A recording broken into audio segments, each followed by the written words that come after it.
To repair or replace the broken bookcase.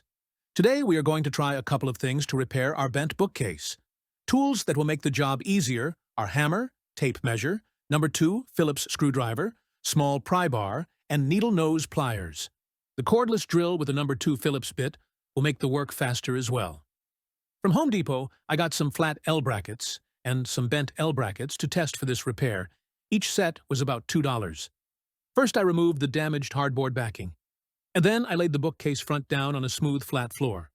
Then I used a tape measure to diagonally check that the bookcase is square. Both diagonal measurements should be the same to ensure it is square. I decided to try the flat L brackets first by attaching each bracket with the 4 screws included. Testing showed that the bookcase was a little more rigid, but not strong enough to be reliable.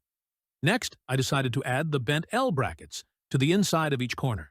Testing resulted in a little more rigidity, but nowhere close to how strong the bookcase is with the cardboard backing. Unfortunately, our proposed repair didn't work out as we planned. For my final test, I reinstalled the damaged cardboard backing as best as I could. The result was a bookcase as sturdy as it was new. The lesson learned here is that, even though the hardboard backing is thin and appears useless, it's very useful in making the cheap bookcase strong enough to be useful again. Thank you for watching this video. More DIY videos to come.